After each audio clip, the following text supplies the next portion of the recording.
Hey, this is Matt once again. What about another video? There's another paid request this time for Yule. Thank you so much for that. And for those interested in requesting pretty much any type of videos, topics, reactions, commentaries, whatever it may be, feel free to send it either directly to my PayPal or join my Patreon. Both links are down below in the info box.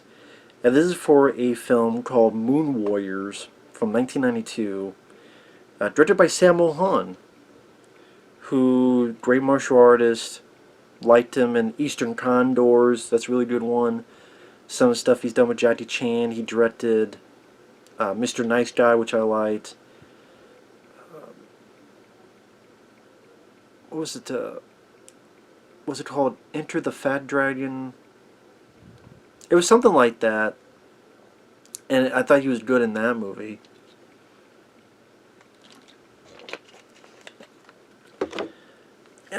Liked his TV show Martial Law.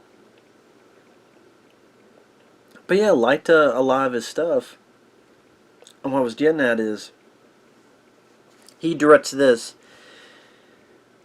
And this is a film I was pretty indifferent on. I mean, it's got some nice choreography.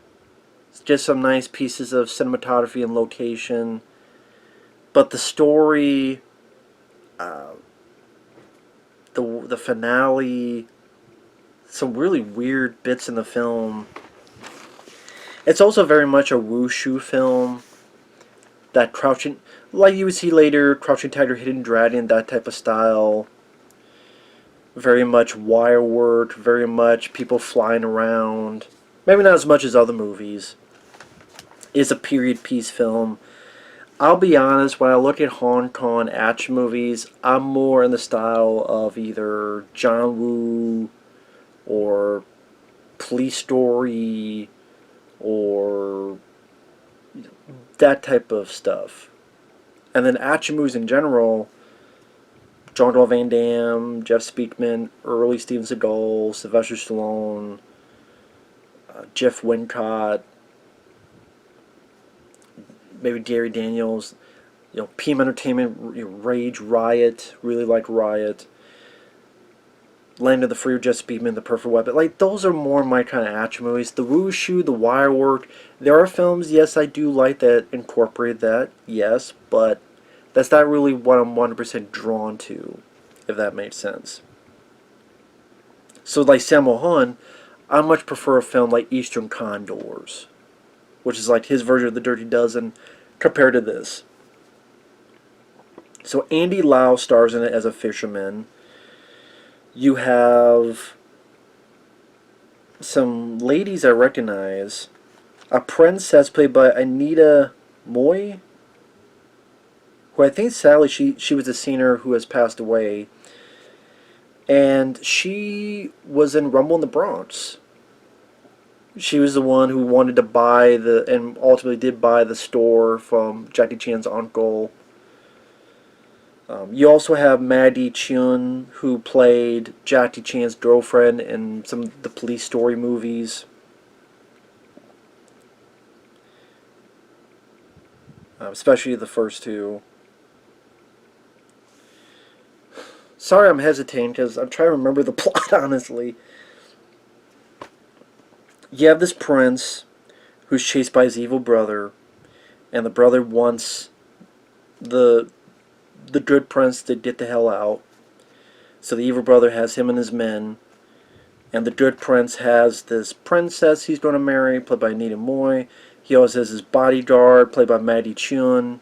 They're chased through the forest, through the trees, and Andy Lau is a fisherman who is just hanging about, practicing, getting some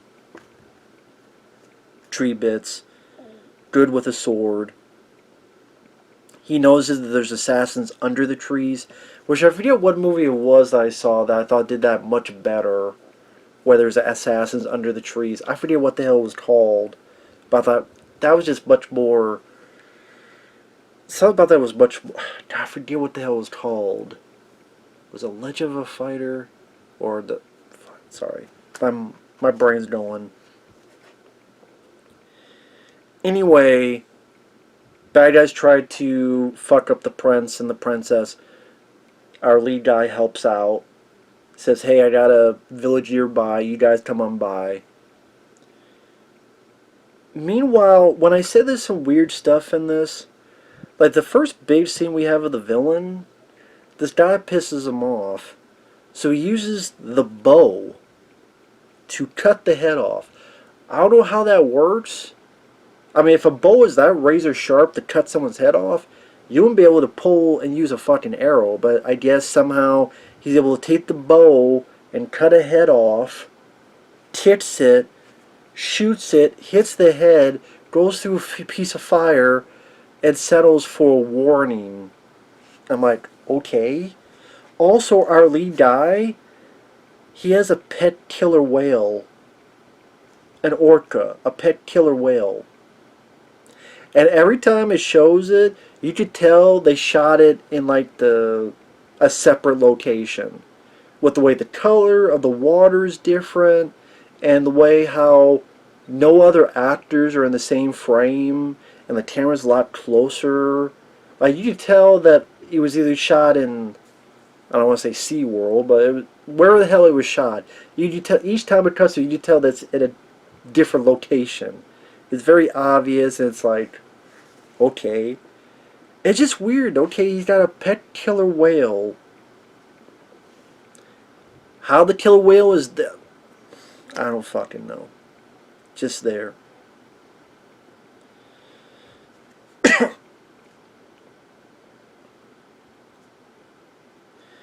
So you get, some decent sword work and choreography and wire work in the forest. Sammo Hung is behind the wheel. You have a lot of other people involved. They're very good at their jobs. But it's also one of the things when you see it once and you see it twice, you've seen it thrice. And there's just other movies that either detail that, or again, I prefer more of the down and dirty Bruce Lee, or even Police Story Jackie Chan, or like I said, Van Damme. That's more my preferred element than wushu. Obviously, if you've been in the wushu, if you haven't seen this film, sure, give it a look, because there's some nice choreography with that element of fighting. So if you're into Crouching Tiger, Hidden Dragon, you're into Iron Monkey, you're into all this other stuff, sure. Like I said, Maddie Cheon is the prince's bodyguard, but you also find out she's actually working with the bad guy, and she's a secret assassin, but she fell in love with the prince, so she can't quite do it. At one point, Andy Lau there's a fight that happens in the forest. Andy Lau and Anita Moy, the princess, they have to go off and escape. And then he's going to take her to where she needs to go. A couple times they fight this masked assassin, and you find out it's Maddie Cheon. And then some decent choreography back and forth. The way the forest looks has a bit of a Choi Hark type of feel, maybe a little bit of Fog Machine type of that. Get a little bit of atmosphere to the forest. And this is when the movie really slows down. You get a lot of melodrama. Where the fisherman and the princess fall in love with each other. He even gives her a bunny as a gift. Takes her where she needs to go. He doesn't want to stay for the wedding because he's heartbroken. They get married. Spoiler alert for the rest of the film. Spoilers. Fisherman gets back. A lot of his fellow villagers get killed. I did laugh about this, and bear with me as to why. To show how hardcore these bad guys are, they kill a kid. Okay, that's not funny. But when the kid's dead, you can tell he doesn't really know how to do it. Because the fingers on both hands move. So if you watch the kid playing dead, watch his fingers. They fucking move. I'm like, okay. I guess there's no take two, or no one noticed, or what. It kind of just ruins any illusion. Like, oh wow, it killed the kid. Oh, he's not dead. His fingers are moving. That's what it makes you think. It's like, oh, both hands are moving. It just, I don't fucking pause, and I just noticed it. So, guess that kid. I mean, it's a little kid. It's playing pretend. He's not an actor that's been in, 50 movies. That's when the director said, "Oh, wait, take two. Yeah, just don't move your fingers." You know. Or, just cut him lying there, just cut that bit out, but whatever. So you have the Andy Lau, the fisherman, fighting these guys, impales two with one slice of a sword, does not back, lands on this platform, talks with his pet whale, killer orca whale.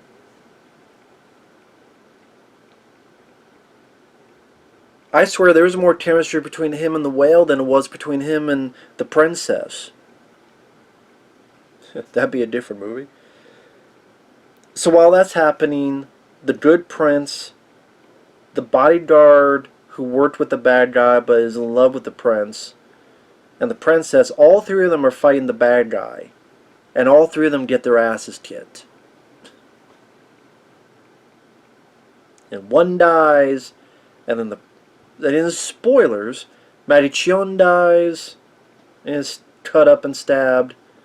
Then the prince is fighting the evil prince, the brothers fighting, and the prince is cut up and dies.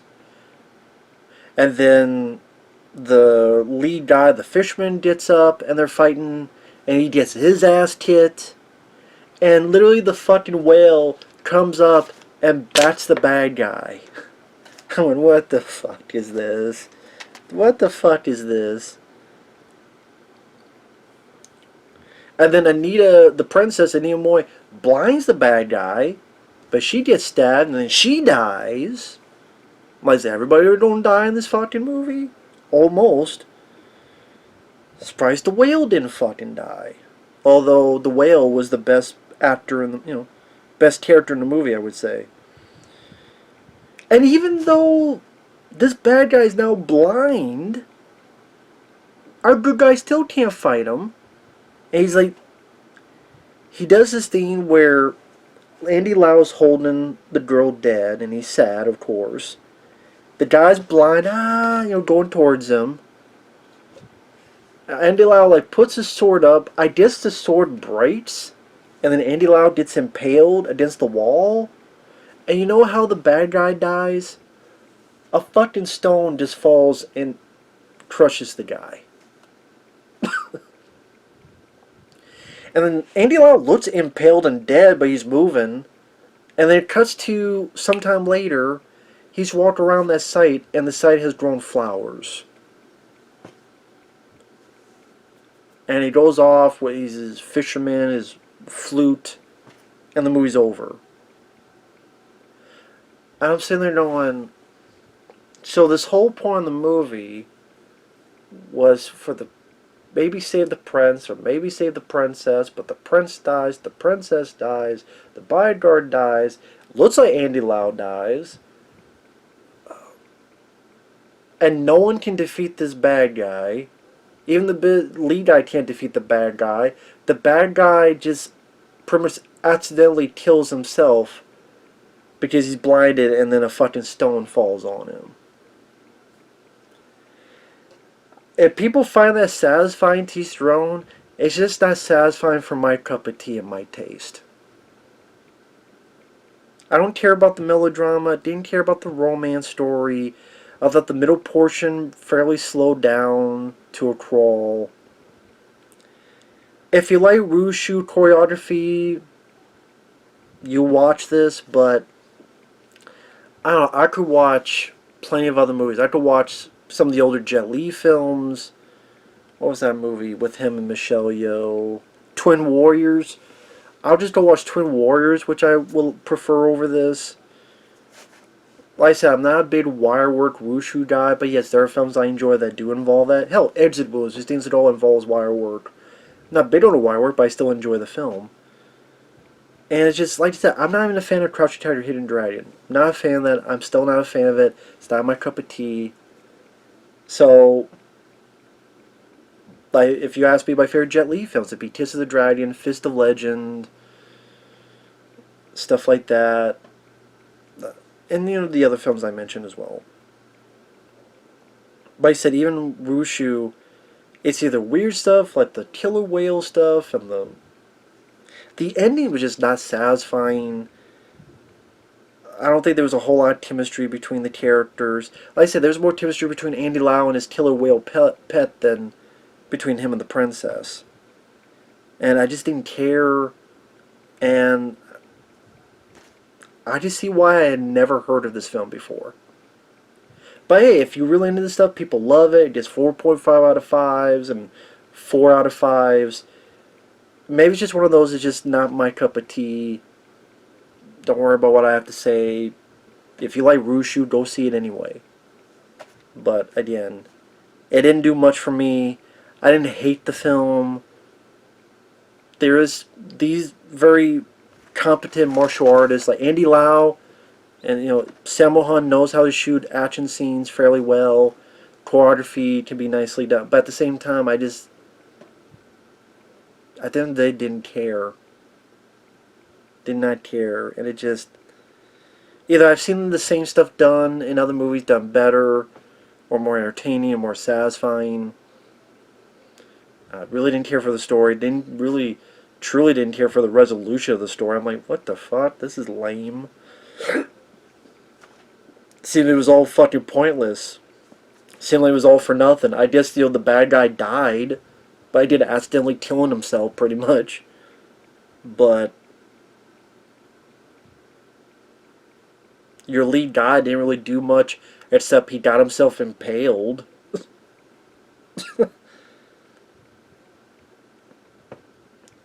I don't know.